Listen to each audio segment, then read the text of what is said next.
and welcome back to Southeast Texas Weekly. I'm Kevin Steele. So great to have you with us once again to talk politics. We're at the coffee. Just think of it as we're all at the coffee shop. We're talking politics, and we're getting it all figured out. We're getting it fixed for the first time ever, maybe. Are we going to get it fixed today? I'm hoping. Or the barber shop. We could be at the barber shop for that matter. Rick Williams joining us today, a Nederland Attourney and a Republican activist. Great to see you, sir. We appreciate having you by. Thanks, Kevin. Jefferson County Tax Assessor Collector Shane Howard is with us as well. And James Shannon, the editor extraordinaire of the Beaumont Business Journal. Good to see you as well, sir. Glad to be here. Thanks for coming by.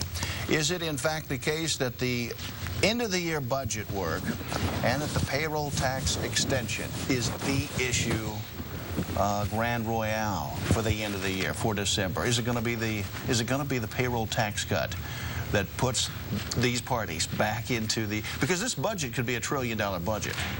All right, there's so much to try to throw into this thing. Yeah.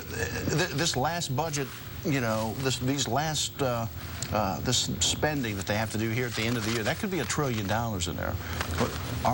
Are we prepared for such a battle royale at the end of the year? I think it's an inevitability, but I would predict they will figure out a way to get the payroll tax reduction or to preserve it.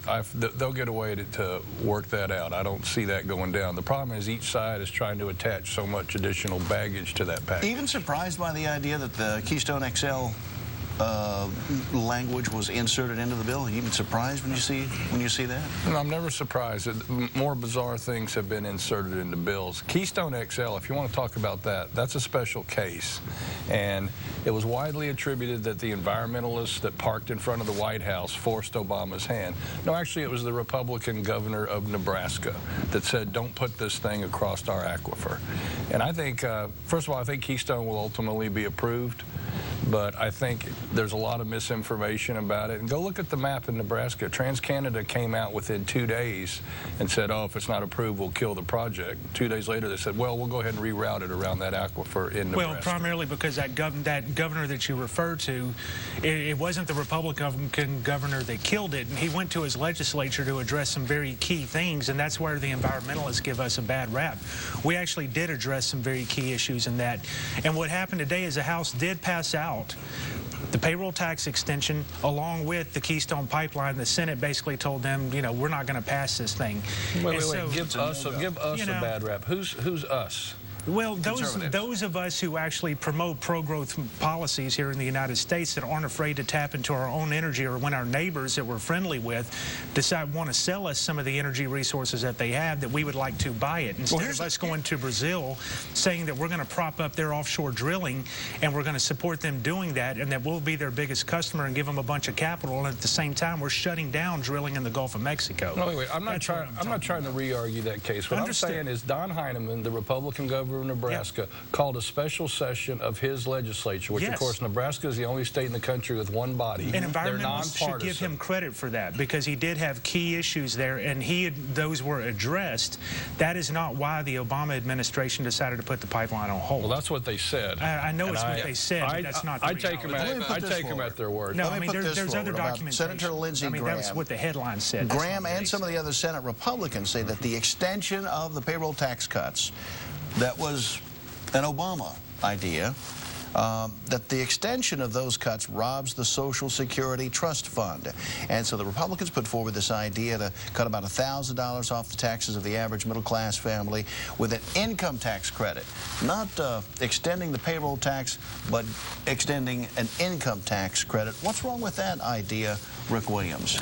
Well, I'm not sure there's anything wrong with that idea. You know, if you look at what the president proposed, it was an extension of the payroll tax, which is, of course, we're talking about Social Security, and a reduction from 6.2 down to 4.2, and then he added on, and let's take another point off of it and make it 3.2. Well, that is taking money out of Social Security.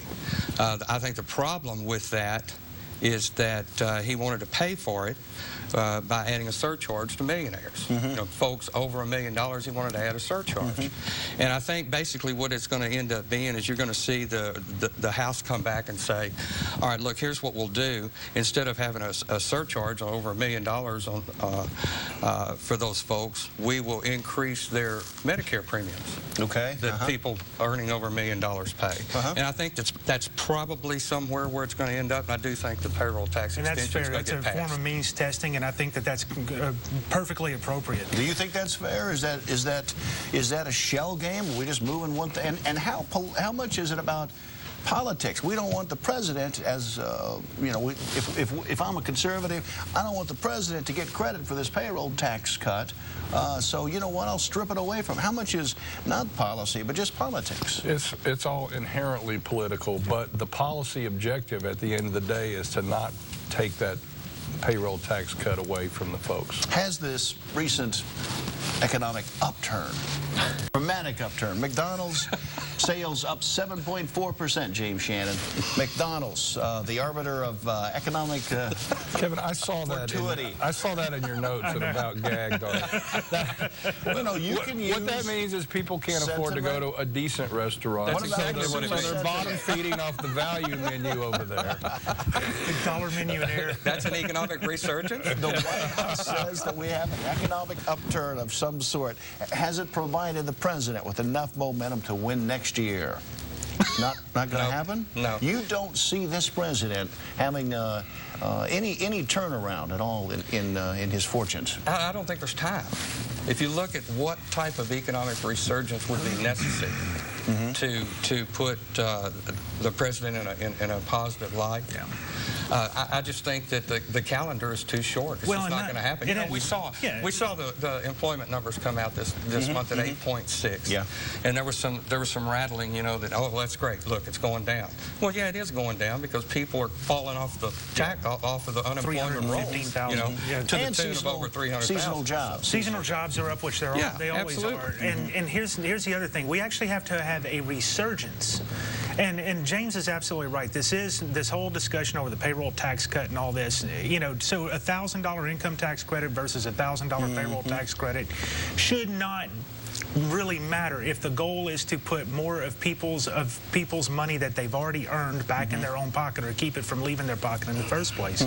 There is a fundamental mechanical problem with the payroll tax cut, in that it is $1,000 per person or whatever that does come out of Social Security. It's the one federal tax, it seems, that actually has a direct link between what the person's, you know, a direct contribution to a specific program.